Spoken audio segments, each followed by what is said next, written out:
নমস্কার, আমি সুভাষ দাস। আমার বাড়ি দমদম ক্যান্টনমেন্ট। আমার বয়স 49। আমার প্রেশার ছিল, প্রেশার ওষুধ খেতাম, কিন্তু দেখছি দিনকে দিন আমার একটু সমস্যা দেখা দিচ্ছে। কাজ বাজ করলে সিঁড়ি ওঠা নামা, এতে আমার শুধু ব্যথা হতো, শ্বাসকষ্ট হতো।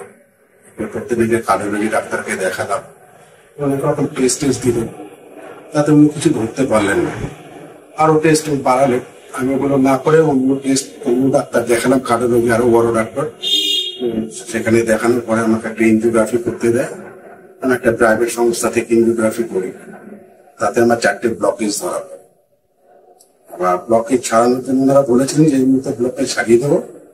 আমার বাড়ির লোক সিদ্ধান্ত নেয় যেহেতু 4টে ব্লকেজ, এই মুহূর্তে আমি কিছু করবো না, বাড়ির সবার ওপিনিয়ন নিয়েই কাজ হবে।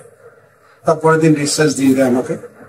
আমি আমার বড় যে কার্ডিওলজিস্ট তার কাছে গেছি, তিনিও দেখলেন, দেখে বলছে যে আপনার অপারেশন করাতেই হবে।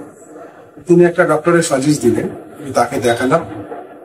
তিনি বললেন, সেটা প্রাইভেট নার্সিং হোমে, তিনি বললেন যে আপনার এটা ওপেন হার্ট সার্জারি করতে হবে, না করলে আপনার উপায় নেই, কারণ 4টে ব্লকেজ, আপনার 68% ব্লকেজ আছে, এটা দিন আরো বাড়ে। তারপর ওনার কথা আমার ভরসা হলো না। আমার এক চেনা জানার মধ্যে আমি একটা সরকারি বড় হসপিটালে সেখানে গেলাম, কার্ডিওলজির হেড অফ দ্য ডিপার্টমেন্ট, তিনজন সার্জন, তাদের সাথে পরিচিত লোক আছে, দেখালাম। তারাও আমাকে একই কথা বললেন যে আপনার 4টে ব্লকেজ আছে, আপনার ওপেন হার্ট সার্জারি করতে হবে। আপনাকে মেডিসিন দিয়ে 1-1.5 মাস রাখা যাবে, তার বেশি রাখা যাবে না। তারপর আমি আবার এখানে এসে আমার সাথে সব অনেক চেনা জানা লোক আছে। একজন, আমি যেখানে অপারেশন করেছি ডক্টর সৌম্য, ওই নার্সিংহোমে আমি একজনের মারফত আমি ওখানে যাই। তখন উনি সৌম্য স্যারের ঠিকানা দিয়ে আমি ভিজিট করি। তারপর উনি দেখলেন, দেখে সব বুঝলেন, বুঝলে আমাকে জিজ্ঞাসা করলেন যে সুভাষবাবু আপনি কিছু বুঝতে পারছেন এনজিওগ্রাফিটা দেখে? আমি না স্যার, আমি বুঝতে পারছি না। উনি আমাকে যে ব্লকেজ গুলো 4টে নিজের চেয়ারের পাশে আমাকে চেয়ার টেনে এনে বসালেন, বসে ব্লকেজ গুলো দেখালেন যে আপনার 4টে যে ব্লকেজ আছে, এই ব্লকেজ। আমি বললাম স্যার করণীয় কি আছে? উনি বলেন আপনার বাইপাস সার্জারি করাতেই হবে, কারণ আপনার এখন বয়স কম, আপনাকে যদি স্টেন দিয়ে বসিয়ে দিই ভবিষ্যতে আপনার সুগার চলে আসলে খুব সমস্যা দেখা দিতে পারে। আমি একটু ভয় পেয়ে গেলাম, ওপেন হার্ট সার্জারি, এই বয়সে এত বড় অপারেশন। উনি আমাকে এত ভালো অভয় দিলেন যে আপনার কোনো ভয় নেই, আপনার 4 থেকে 5 ইঞ্চি কাটবো, এতে আমরা তাকে বাইপাস করিয়ে দেবো।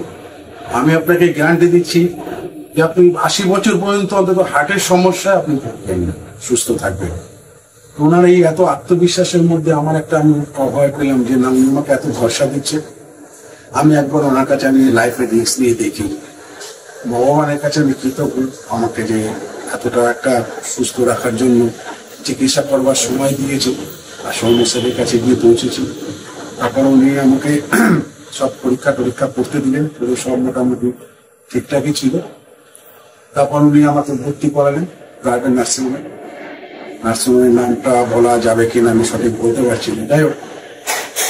তবে ডক্টর সৌম্য ওখানে অ্যাডমিট করালেন, 13 এপ্রিল অ্যাডমিট করালেন, 14 এপ্রিল ওপি করালেন, 19 এপ্রিল আমাকে ডিসচার্জ করালেন। এই মাঝে যে 6টা দিন আমি শারীরিক দিক থেকে খুবই সুস্থ ছিলাম। ওনার অপারেশনে আমার কোনো সমস্যা হয়নি।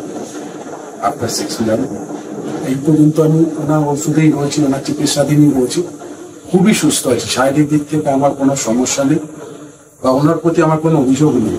তবে এইটুকু আমি বলতে পারি, ওনার শরণাগত যদি কেউ হবেন, সত্যি সে সুস্থ হয়ে যাবে। ভগবানকে স্বরূপ দেখিনি, আমি মৃত্যুর মুখ থেকে ফিরে এসেছি। ওনার এই অপারেশনের জন্য আমি সত্যি কৃতজ্ঞ যে আমি নতুন জীবন ডক্টর সৌম্য দ্বারা আমি পেয়েছি। ধন্যবাদ।